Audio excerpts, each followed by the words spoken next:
Good afternoon, everyone, and thank you so much for that wonderful introduction. I'm so glad I got here early to listen to the debate because actually, to be honest, I'm going to summarise a lot of what has been talked about because for me, is the PowerPoint up? I've got a clicker, brilliantly. So I'll sort of move on from that one. For me, these are the 5 key aspects of what we need to address to be able to get to net zero at pace. And the discussion we've just had, which is whether 2035, 2050, it is about all of these things. Because one of the things, I'm not going to talk about it extensively today, but research and innovation and design, we have not spent any money in this country in research, innovation and design over the last 20 years. We spent it all in pharmaceuticals, we spent it in aerospace, and we spent it in automotive. Comparatively, energy has been probably about sort of 2-3% comparison to the combination of those other areas. So we have spent no money on research and innovation, and we're only just beginning to touch the surface of some of the really interesting concepts like flexibility and what we can do with data and digital. So I'm not going to focus on that today, but that has been something that's really made us a laggard, I would say, in this country on that. We've talked a lot about infrastructure today, and I'll touch on where I think I've seen some shifts in this, but infrastructure is absolutely key. We built the infrastructure in this country, whether it was road, whether it was power networks, whether it was gas networks, in a high-carbon world. So essentially, all of those were put in place. They were put in place for the internal combustion engine, for the gas networks. 80% of our households in this country connected to the gas grid. And the power networks were put in place sort of historically. So when they were originally designed, they were designed for 30 to 40 power stations that were centrally built, that were essentially dispatching one way down the power lines. We now have over like 1 million power stations, if not more. Some of them very small, but they send power the opposite way. And this is a real challenge, particularly when you don't have data and digital enabled local networks. Regulation and finance, I'll touch on that as well, but regulation and finance for me go together. Finance doesn't flow unless the regulation is 1, secure, and 2, adequate to make sure that you can then invest in a sector. Financiers and investors don't like investing in sectors that 1, the regulation is likely to change on a regular basis, and 2, it isn't the right structure to allow them to take the risks that they need to deploy capital. We've touched a lot on consumer actually today. I'm not going to touch on it too much, but consumer was the original reason I got involved in this market. Designing propositions for the end consumer is absolutely key.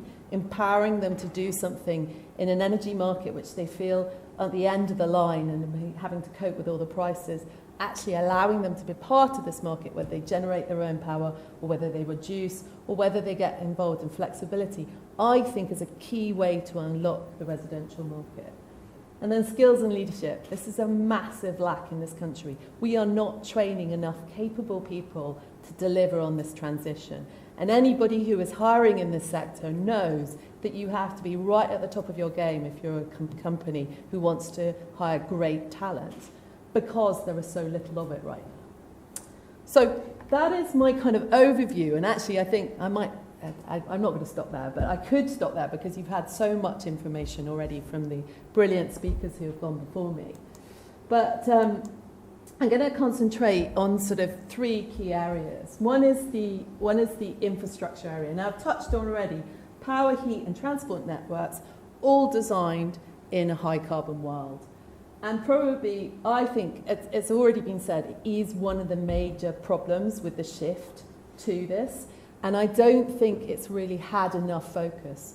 About, I can't remember how many years ago, it's probably 15 years ago now, I sat on something called the Renewables Advisory Board, and I chaired the network infrastructure section of that, looking at how could we get interconnectability between Scotland and the UK, because obviously a lot of wind power in Scotland. One of the biggest issues is the regulation, as was touched on earlier, is a change control regulation. It's about making small investments. It's not about fundamental shift in the network. And my understanding is that over the last 10 years, we have continually not made decisions that means that we are in a really difficult position now. What we actually need to do is to start to make a lot of decisions in terms of where we are investing in our network. And what's interesting is that it does seem to have moved forward. So there was a review this summer, and there's now an independent expert. I think it's Nick Windsor is the guy who's heading it up. He was National Grid. He went to Energy Systems Catapult, so he understands some of the technical side of this. And this is meant to be facilitation of a more strategic way with local planning and national infrastructure. So for me, it's a step forward in terms of the governance angle and addressing some of the governance angle. But I would suggest if people have concepts and ideas, we should be trying to use this organisation to fast-track some of these changes. My personal view, I did chat to National Grid quite recently, is they're desperate to get on with it, but the regulatory framework is preventing them from doing it. So I think if we can push on this and push the regulator to allow this to happen, this is really important. In terms of transport was also built under a high carbon. We always think you can drive electric vehicles on roads, which of course you can, but you can't charge them up in the same way as you can obviously fill up with petrol. So that is a massive infrastructure shift. Interestingly, we're seeing seeing investment come into that sector in a much easier way. We're seeing local authorities get much more involved in that. And actually I'm seeing the speed of this. I have to declare an interest. I sit on the board of something called Connected Curb, which does local authority investment in public charging networks. But this, for me, is moving much faster. The real opportunity here is a demand-side response, so that whole flexibility piece that was touched on earlier, that we can do with our infrastructure as well. So actually, you have whole car parks that suddenly become negawatts, negative power networks that can respond to flexibility requirements. And for me, that is really exciting, and that's why I joined that particular board. In terms of heat networks, that was touched on again. I completely agree from the gentleman from Ramboll that we're going to look at hydrogen in localised grid, particularly with high industrial usage, and then we might get some residential, but the thought that we're going to pump hydrogen across the network, across the whole of the UK, is unlikely. So actually we need to be looking at what district heating systems we're going to be taking forwards and what electrification we're going to be taking forwards. And my view, that actually comes back to some of the innovation side. We need to see better propositions for consumers with heat pumps that don't look completely ugly, because most people don't like ugly things in their homes. And actually are really easy to use and simple to implement. And then if I look at regulation and finance, this is a really big challenge at the moment. This is the profits of all the main oil companies, and you can see why governments are getting very agitated right now, because obviously there's certain parts of this marketplace who are taking home huge profitability, and at the same time you've got consumers paying huge bills. People maybe sort of 3-4 times as much, and then that has a knock-on impact, whether it's into the food sector, the agricultural sector, so it's feeding through in terms of inflation across the whole board. This is why we've seen this big focus on the windfall taxation, and that conversation is still going on, and obviously you've got the threats from the energy companies saying, well, we won't invest if you keep taxing us. So there's this kind of real standoff at the moment. One of the things I think is a real shame is, I mentioned it earlier, one of the mechanisms that was put in place, and actually most of our offshore wind is likely to be built underneath, is something called the CFD, Contract for Difference. So the Contract for Difference is struck at a particular price, say anywhere between £50 and £100. If the power price goes above that, actually those energy companies have to pay back into the central mechanism, which means there's a forward hedge for consumer pricing.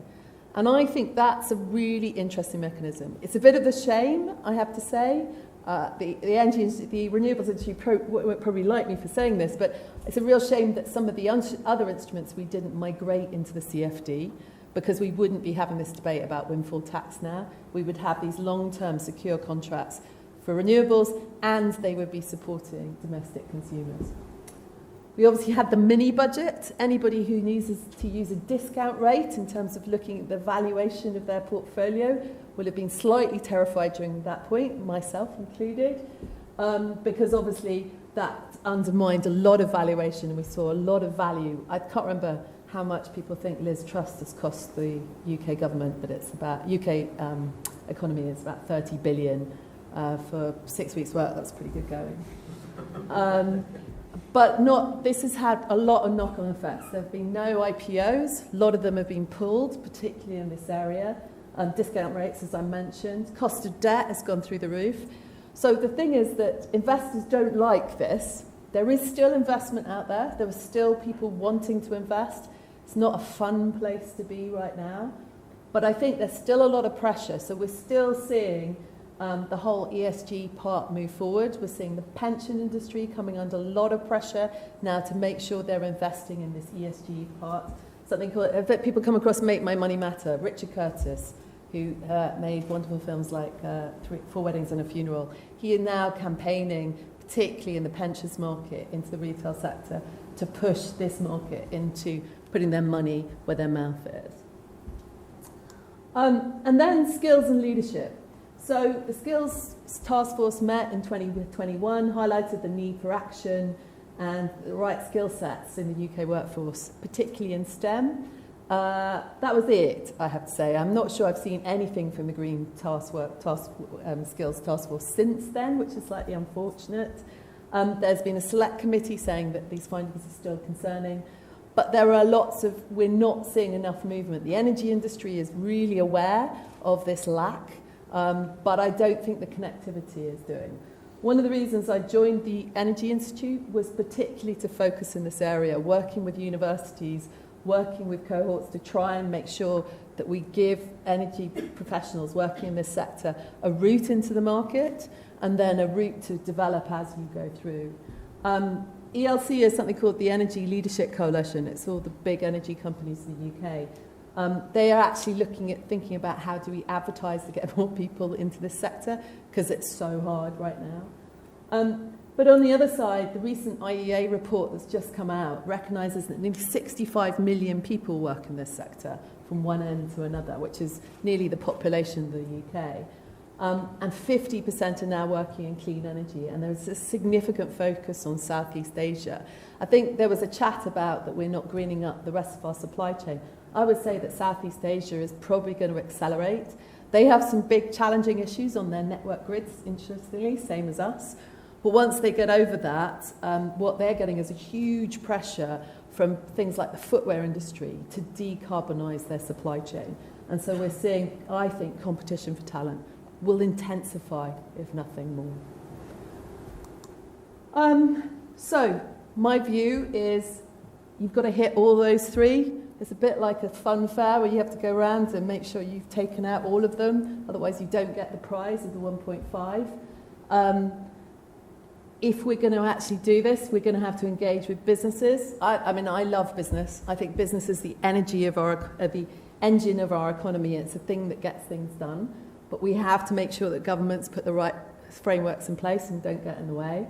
Academia are actually really important, and we forget them at our peril. They train the people that we're going to take on, and they make sure they do the research that we're going to use.